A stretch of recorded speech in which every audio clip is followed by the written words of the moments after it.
Comment renforcer votre confiance sexuelle? Bonjour à tous et à toutes, Bertrand Barret, une nouvelle vidéo sur la confiance en soi. La confiance en soi au niveau de votre intimité, vos relations amoureuses.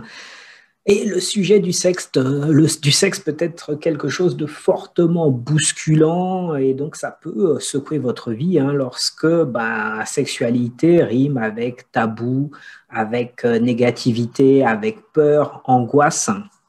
Et donc, on va voir ensemble qu'il y a plusieurs points qui peuvent engendrer ces angoisses, en fait. On a les facteurs culturels, les facteurs familiaux, et puis également les facteurs psychologiques. Et tout ça, ça va influencer votre vision et avoir un impact sur vos relations sexuelles.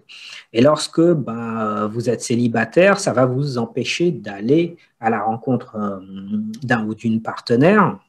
Et lorsque vous êtes en couple, ça peut dégrader considérablement le lien du couple. Donc, on va regarder 5 points qui me semblent très importants de prendre en considération pour renforcer votre estime de vous-même et votre confiance sexuelle.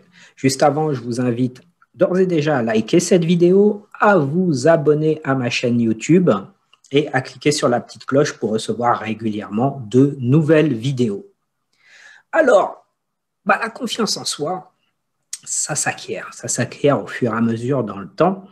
Et lorsqu'on a subi un trauma, une mauvaise histoire, ou lorsque pendant des années, des informations négatives ont été introjectées dans votre cerveau, il est possible, ce n'est pas forcément une fatalité, il est possible d'engendrer un réapprentissage. Donc, en fait, si on était en informatique, je vous dirais qu'on peut faire un format de ces 2 points, tout reprogrammer, tout écraser et tout reprogrammer. Et donc, je vais vous donner 5 points essentiels qui vont vous permettre, en fait, de changer les choses progressivement. Mais pour ça, il faut y aller, il faut vraiment se remettre en question et je sais que ça peut être bousculant. Je sais que beaucoup d'hommes viennent me voir en se disant « c'est pas possible, je vais pas y arriver ». Ça n'a pas marché pour moi parce qu'ils sont déjà dans une projection extrêmement négative de ce qui va se passer dans la relation lorsqu'il s'agit d'hétérosexuels, lorsque ces hommes vont rencontrer des femmes, ils se projettent déjà dans un scénario catastrophe. Alors je sais, je vous ai déjà fait pas mal de vidéos sur le sujet, mais je tiens à me répéter parce que plus vous allez entendre ce que je vous dis, et plus vous allez vous remettre en question et que vous allez très certainement changer les choses. Donc, premier élément important, je vous invite à faire l'inventaire de vos sentiments. Alors, ça vous oblige à puiser dans vos souvenirs et dans vos expériences. Qu'est-ce qui s'est passé? Qu'est-ce qui s'est passé dans le passé? Quels sont vos souvenirs par rapport à l'intimité, par rapport à vos relations sexuelles? Comment vous voyez les choses? Quand je vous dis sexe, vous pensez à quoi? Est-ce que c'est plaisir, de la joie, des bonnes sensations, du désir? Ou est-ce qu'au contraire, c'est « oh là là ». Ça me stresse, ça me fait peur, je ne vais pas y arriver, je ne bande pas, etc. Donc, moi, je vous invite carrément à faire un petit journal de vos expériences du passé, de revenir en arrière depuis votre première fois. C'était comment la première fois? Et puis, au fur et à mesure, vos différentes relations, comment elles se sont passées? Quels sont les souvenirs que vous avez?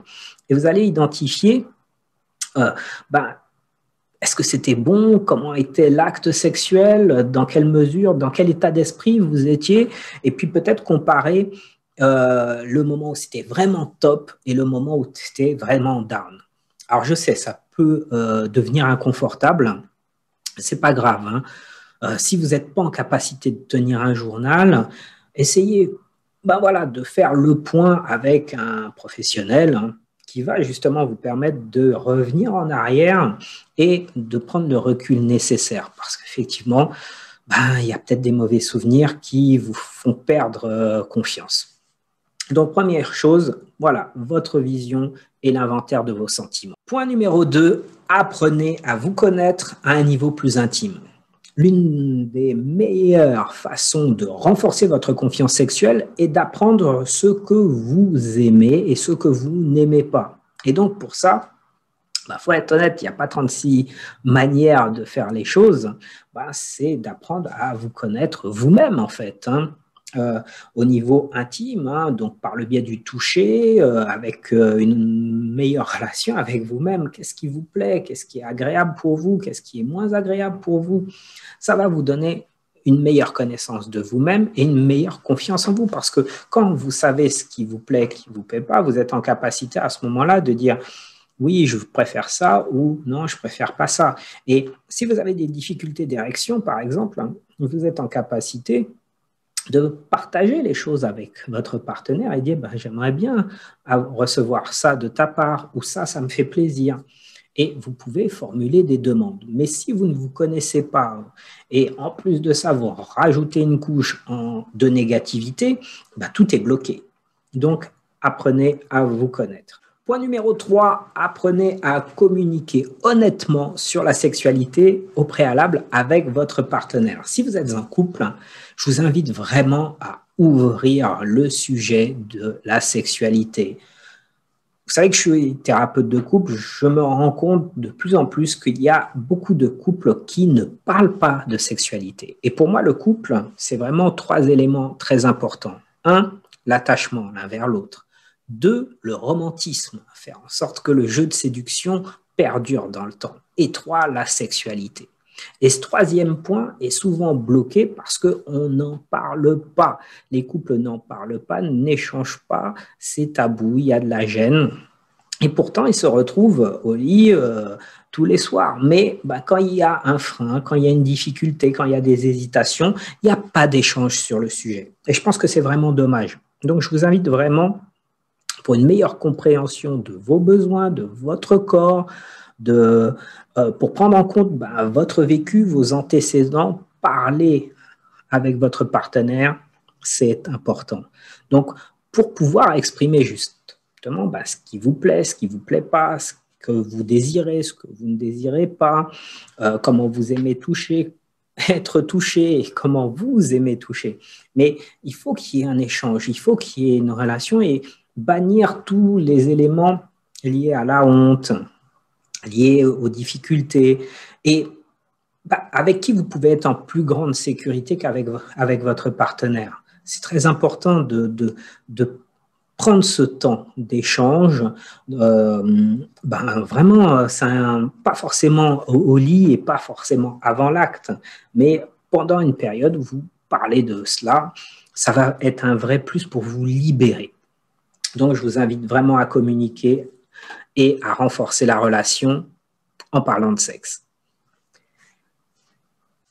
Point numéro 4, prenez de bonnes habitudes. Apprenez à développer des routines qui vous mettront dans une ambiance qui donne envie de sexualité. Moi, je considère qu'il est important de prendre un rendez-vous de couple. Alors, vous allez me dire, oui, c'est pas romantique, mais le fait de se dire, ce soir, c'est notre soir. Ce soir, ça va être sympa. Et pas dans une idée de performance, mais vraiment de se rencontrer, de revenir ensemble, de se remettre en lien, c'est un vrai plus. Plus vous allez mettre cela en place et plus vous allez vous rendre compte que vous allez reprendre confiance en vous parce que ce sont les habitudes qui vous permettent de prendre confiance, de vous sentir plus en sécurité, de vous sentir plus affirmé. Souvenez-vous quand vous avez passé votre permis, la première fois que vous avez commencé à conduire un véhicule, c'était pas top, et puis au fur et à mesure, vous êtes habitué, et puis vous ne regardiez plus pour passer les vitesses, vous n'étiez plus en train de regarder et la pédale et comment je passe la première, la seconde, c'est devenu un automatisme. La sexualité, c'est pareil, comme vous êtes dans un réapprentissage, le fait tout se cumule, le fait de discuter, le fait de vous connaître, le fait d'échanger, de partager et d'avoir ces habitudes de se retrouver ensemble pour passer un bon moment va vous aider à vous sentir de mieux en mieux. Et donc, cette routine, ces rituels, je préfère, au lieu de parler de routine, je préfère parler de rituels, de soins personnels le soir, ou ça peut être dans l'après-midi, pourquoi pas. Ça crée vraiment un moment où vous allez vous explorer l'un l'autre et vous allez apprendre à vous renforcer. Alors, ceux qui sont célibataires vont me dire, bah, comment on fait? Comment on fait, nous, on est célibataires et voilà, bah, moi, je vous invite à créer un rituel où vous allez à la rencontre de nouvelles partenaires. Donc, je pense surtout à vous, messieurs, allez à la rencontre, ne lâchez rien. Beaucoup de mecs refusent d'aller rencontrer des femmes tout simplement parce que ils sont dans un schéma où ils se disent ça va échouer, ça va échouer, ça va échouer.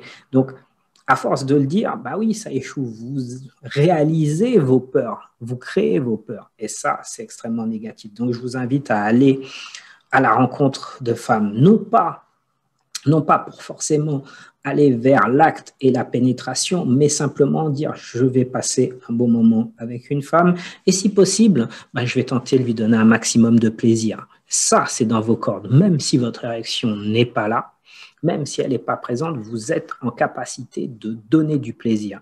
Et le fait de penser que votre intention prioritaire, c'est donner du plaisir, va décupler votre enthousiasme, va décupler et va booster votre confiance en vous. Et je peux vous assurer que derrière, l'érection, elle va suivre.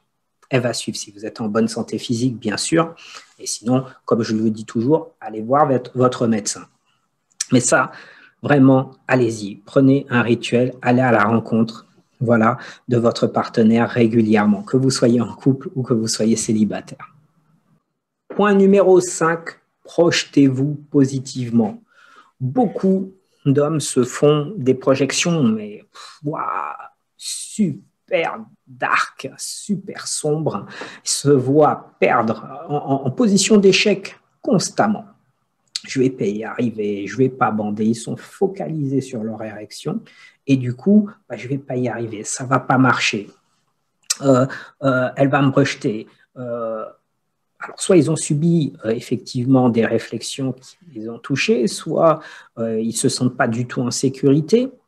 Et à aucun moment, ils ne se projettent en disant je suis persuadé que ce rendez-vous il va super bien se passer, je vais me sentir à l'aise, je vais être super décontracté. Et puis, voilà, ce qui va arriver va arriver. Moi, en tout cas, je vais tenter de lui donner un maximum de plaisir parce que je sais que c'est dans mes cordes, quoi. Non, jamais il y a ce discours-là. Il y a ce trauma en disant je ne vais pas y arriver, je ne vais pas y arriver. Voilà. Donc, je vous invite vraiment, si vous voulez travailler votre confiance en vous, à vous répéter et à vous imaginer dans un schéma et dans un scénario, mais top, quoi. Oh, je vais lui donner un maximum de plaisir. Elle va prendre son pied. Je sens que je vais bien m'amuser. C'est ça que je vous invite à ressentir. C'est ça que je vous invite à vivre et à partager.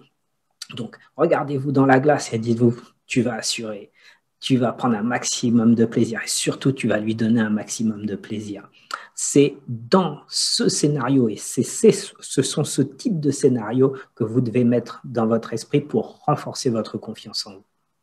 J'espère que cette vidéo vous a plu. N'hésitez pas à liker, à partager et puis on se retrouve tous les vendredis pour un live où vous pouvez poser toutes vos questions au numéro qui s'affiche juste en dessous du descriptif. Je vous dis à bientôt pour une prochaine vidéo. Ciao!